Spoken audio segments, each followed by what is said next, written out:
Rossiya Federatsiyasidagi hamyurtlarimiz diqqatiga, agarda sizga registratsiya, продление, трудовой договор, уведомление va shunga o'xshash huquqiy yordamlar kerak bo'ladigan bo'lsa, ekraningizdagi raqamlarga bog'lanishingiz mumkin.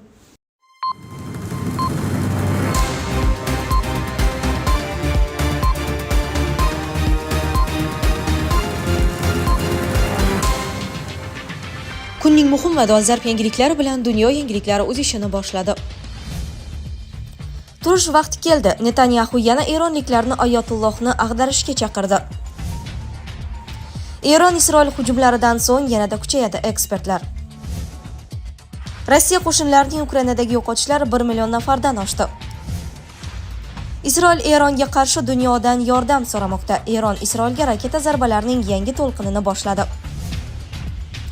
Jasorat bilan gapirganlarning hammasi o'lik. Tramp Eronni ogohlantirdi. Rossiyada migrantlar orasida eng ko'p jinoyatni o'zbekistonliklar sodir etyapti. AQSh norasmiy ravishda Isroilga Eronga hujum uchun yashil chiroq yoqqan. Turish vaqti keldi. Netanyahu yana eronliklarni Oyatullohni ag'darishga chaqirdi. Isroil bosh vaziri Benyamin Netanyahu Eron xalqiga video murojaat yo'llab, uning mamlakati eronliklarni dushman deb hisoblamasligini aytdi va ularni o'z hukumatiga qarshi chiqishga chaqirdi. Bosh vazirning bu haqidagi murojaati YouTube kanalida e'lon qilindi. Uning so'zlariga ko'ra, eronliklar o'z hukumatining zulmiga qarshi chiqishi kerak. Oyatulloh rejimi deyarli 50 yildan beri sizni zulm ostida ushlab kelmoqda va bizning mamlakatimiz Isroil davlatini yo'q qilish bilan tahdid qilmoqda. Isroilning harbiy amaliyotidagi maqsad rejim kelayotgan yadroviy va raketa xavfini bartaraf etishdir. Biz maqsadimiz sari harakatlanar ekanmiz. Sizlarga ham ozodlikka erishish yo'lini ochib beryapmiz, degan bosh vazir. Uning so'zlariga ko'ra, Eron va Isroil xalqlari qadimdan, eramizdan avvalgi 6-asrda hukmronlik qilgan Fors podshohi Kir II davridan beri do'st bo'lib kelgan. Bu sizning ovozingiz eshitilishi uchun turishi vaqti. Eron xalqi yovuz zolimlar rejimidan ozod bo'lish uchun o'z bayrog'i va tarixiy merosi atrofida birlashish vaqti keldi, deya qo'shimcha qilgan u. Eron Isroil hujumlaridan so'ng yanada kuchayadi, ekspertlar. Isroilning Eronga qilgan hujumlaridan keyin rasmiy Tehronning qat'iyati, ayniqsa yadro qurolini tarqatmaslik to'g'risidagi shartnomadan chiqish masalasida ehtimol yanada ortadi. Bu haqda Kennedy nomidagi Garvard boshqaruv maktabining yadro energetikasi bo'yicha mutaxassisi Matthew Ban Ozarbayjonning Anews telekanaliga bergan intervyusida ma'lum qildi. Isroilning 13-iyundagi hujumi Eronni yadro quroli yaratishga yanada ko'proq undashi mumkin. Taxminimcha, Tehron dasturni chuqur sir saqlash rejimiga o'tkazishga harakat qiladi. Agar bashorat qilishim kerak bo'lsa, afsuski shuni aytardimki, bu hujumdan so'ng Eronning keyingi 10 yil ichida yadro bombasiga ega bo'lish ehtimoli kamayish o'rniga ortadi. Eron ehtimol yanada qat'iyatli bo'lib, xalqaro inspektorlarni chiqarib yuboradi. YTSHTdan chiqadi va yopiq obyektlardan ishlanmalarni davom ettiradi, dedi Matthew Ban. Xuddi shunday fikrni Tehron universiteti professori Muhammad Marandi ham Ozarbayjonga bildirgan. Uning ta'kidlashicha, Eronning javobi halokatli bo'ladi va Isroil rejimini chuqur pushaymon qiladi. Eron Isroil rejimini jazolaydi. Umid qilamanki, AQSh prezidenti Donald Tramp bunga aralashmaslik uchun yetarlicha aql idrokka ega. Chunki barchamizga ma'lumki, dunyo nefti va gazining katta qismi Fors ko'rfazi mintaqasida qazib olinadi. Agar Amerika bazalari Fors ko'rfazining narigi tomonidagi mamlakatlarda joylashgan bo'lsa va Qo'shma Shtatlar Eronga hujum qilsa, bu mayda arab diktaturalari sherik bo'lib qoladi. Bu esa neft bozoridagi vaziyatni shunday o'zgartiradiki, natijada jahon iqtisodiyoti, shu jumladan siz turgan joydagi iqtisodiyot ham inqirozga uchraydi. Shuning uchun menimcha, Trampning bunga aralashmasligi uchun yetarlicha aql idrokka ega bo'lishini Allohdan so'rashingiz kerak, deydi professor Muhammad Marandi. Rossiya qo'shinlarining Ukrainadagi yo'qotishlari 1 million nafardan oshdi. So'nggi 1,5 yil ichida 628 mingdan ortiq odam vafot etdi, dedi Ukraina qurolli kuchlari bosh shtabi. Qayd etilishicha, Rossiya 10.933 ta tank, 22.786 ta zirhli jangovar texnika, 51.579 ta transport vositasi va yoqilg'i tanklari, 29.063 ta artilleriya tizimi, 1.403 ta yalpi o't ochish reaktiv tizimi, 1.184 ta havo hujumidan mudofaa tizimini, 416 ta samolyot, 337 ta vertolyot, 40.435 ta dron, 3337 ta qanotli raketa, 28 ta kema va qayiq, bitta suv osti kemasini yo'qotgan. 1 million dushmanning hujum salohiyati shunchalik pasaygan. Bizni yo'q qilishlari mumkin bo'lgan, lekin biz ularni yo'q qilgan million kishi. Bu 1 million zararsizlantirilgan bosqinchilar bizning javobimizdir.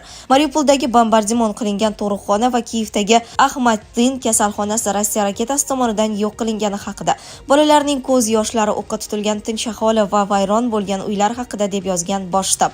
Kiyev shuningdek jangga hissa qo'shgan har bir ukrainalik askarga minnatdorlik bildirgan. Ukraina 2022-yil 1-martdan boshlab ma'lumotlarni qayd etishni boshlagan. O'sha yili rossiyalik 5710 kishi halok bo'lgan va 200 kishi asirga olingan. 2022-yilda Rossiya 106720 nafar harbiy xizmatchisini yo'qotgan. Bu kuniga o'rtacha 340 kishini tashkil etadi. 2023-yilda yo'qotishlar 2 baravardan ko'proq oshib, kuniga o'rtacha 693 nafarni, jami 253290 nafar harbiy xizmatchini tashkil etgan. 2024-yilda kunlik yo'qotishlar 1000 dan oshib 430790 nafarni tashkil etgan. 2025-yil esa Rossiya kuniga o'rtacha 1286 nafar harbiy xizmatchisini yo'qotmoqda. Isroil Eronga qarshi dunyodan yordam so'ramoqda. Isroil Mudofaa vazirligi dunyo mamlakatlaridan Eron hujumiga qarshi yordam so'radi. Bu haqda vazirlikning X tarmog'ida xabar berildi. Hozirda Isroil fuqarolari Eron rejimining hujumiga uchramoqda. Dunyo jim bo'la olmaydi, deyiladi vazirlik xabarida. Ko'plab ommaviy axborot vositalari Isroilning bu chiqishini qattiq qoralab, Falastin voqealarini esga olgan. Unga ko'ra, Isroil Falastinda 100 minglab bolalarning o'limiga sabab bo'ldi, lekin bu qotilligini yashirishga harakat qildi. Sahal Eron 2 to'lqindagi zarba davomida Isroil bo'ylab kamida 100 raketa uchirganini ma'lum qildi. Eronning IRNA agentligi baholashicha, Eron Isroil tomon yuzlab ballistik raketalar uchirgan. Soat 22:00 atrofida Isroilning front orti qo'mondonligi isroilliklar boshpanalarini tark etishi mumkinligini ma'lum qildi. Shu bilan birga aholiga bunday joylardan uzoqqa ketmaslik tavsiya etilgan. Zarba kelib tushishi videolarda aks etgan. Kadrlarda temir gumbaz tizimi hujumni qaytarish uchun ishga tushgani, keyin raketalardan biri turar joylar joylashgan hududga tushgani aks etgan. Tel Aviv aglomeratsiyasida zarba oqibatida turar joy binolaridan biri vayron bo'lgan. Shahar chekkasidagi hududda odamlar yonayotgan bino ichida qamalib qolgan. O't o'chiruvchilar bu yerda vayron bo'lgan binolardan birining ichida qolib ketgan. 2 kishini olib chiqishgan. Politsiya Tel Avivda bir necha bino shikastlangani haqida ma'lumot bergan. Tel Aviv aglomeratsiyasida kamida 7 ta joyda raketa kelib urilishi qayd etildi deb xabar bergan Ediot Ahronot. 12-kanal esa Isroilda 9 nuqtada raketa zarbasini qayd etgan. Ijtimoiy tarmoqlarda Tel Aviv hududidagi portlashlar aks etgan 20 ga yaqin video yozuv tarqalgan.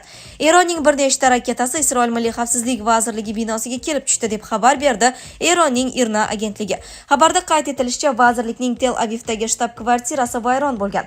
Bu xabarda katta ehtimol bilan Mudofaa vazirligi binosi nazarda tutilgan. Chunki Milliy xavfsizlik vazirligi Quddusda joylashgan. Isroil tomoni hozircha bu ma'lumotga izoh bermadi. Jasorat bilan gapirganlarning hammasi o'lik. Tramp Eronni ogohlantirdi. AQSh prezidenti Donald Tramp Eron o'zining yadroviy dasturi bo'yicha shartnoma imzolashi lozimligi, aks holda yanada vayronkor va halokatli harbiy harakatlarga duch kelishini aytdi. Bu haqda u o'zining Trust Social ijtimoiy tarmog'ida yozib qoldirdi. Eron ayrim ashaddiy kuch vakillari jasorat bilan gapirdi, lekin ular nima bo'lishini bilmagan. Ularning barchasi hozir o'lik. Vaziyat yanada yomonlashadi. Allaqachon ko'plab o'lim va vayronagarchilik yuz berdi. Biroq bu qon to'kilishini to'xtatish uchun hali ham vaqt bor. Ammo rejalashtirilgan navbatdagi hujumlar bundan ham shafqatsiz bo'ladi, degan AQSh rahbari.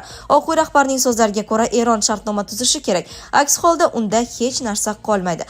Eron bitim tuzishi kerak, aks holda hech narsa qolmaydi. Ular ilgari Eron imperiyasi deb tanilgan narsaning qoldiqlarini saqlab qolishlari mumkin, deya tahdid qilgan Oq uy rahbari. Uning aytishicha, Eronga ko'p bor harbiy harakatlar bo'ladi degan ogohlantirishlar berilgan bo'lsa-da, ular kelishuvga rozilik bildirmagan. Bu harbiy harakatlar ular biladigan, kutadigan yoki eshitgan hamma narsadan ancha yomon bo'lgan. Men Eronga bir necha bor imkoniyat berdim. Ularga qat'iy tarzda shunday dedim: shunchaki bajaringlar. Ammo ular qancha urinmasin, qancha yaqinlashmasin, baribir shartnoma tuzishga erisha olmadi, degan Tramp.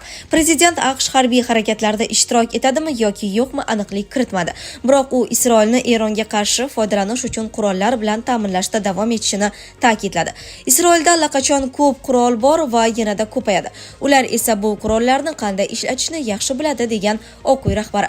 AQSh rahbari shuningdek Eronda yana bir kichik imkoniyat borligini eslatib o'tgan. 2 oy avval men Eronga 60 kunlik ultimatum berdim. Kelishuv tuzinglar deb. Ular buni amalga oshirishlari kerak edi. Bugun 61-kun. Men ularga nima qilish kerakligini aytdim, lekin ular bunga erisha olmadi. Endi ehtimol ularning yana bir imkoniyati bor deya qo'shimcha qiladi AQSh prezidenti.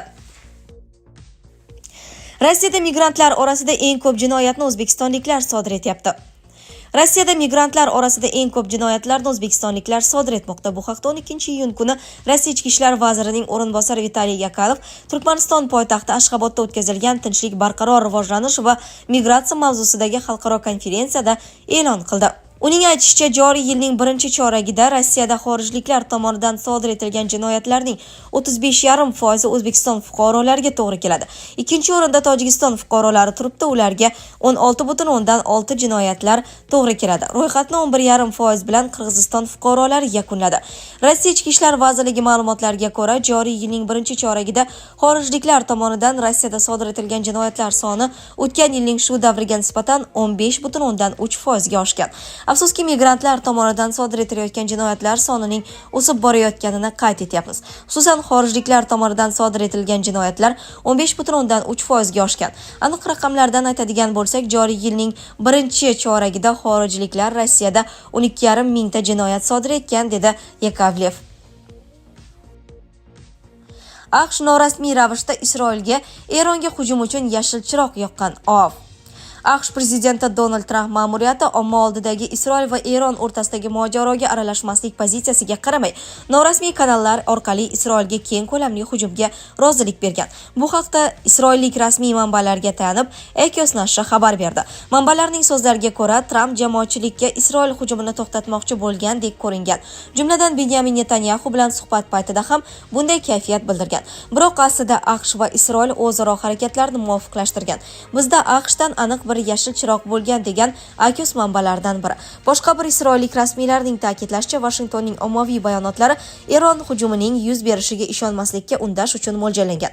Bugun 13-iyun kuni Trampning o'zi Isroil hujumidan keyin Eronni yadro kelishuvini darhol imzolashga chaqirdi. Aks holda vaziyat faqat yomonlashadi. Eron o'z imperiyasining qolgan qismini saqlab qolish uchun hozir harakat qilish kerak. O'lim va vayronagarchilikni to'xtatish uchun hech bo'lmasidan oldin bu ishni qiling, deb yozdi u o'zining Trust Social ijtimoiy tarmog'ida. Sizlarga yetkazmoqchi bo'lganlarimiz shulardan iborat edi. Dunyo yangiliklaridan uzoqlashmang.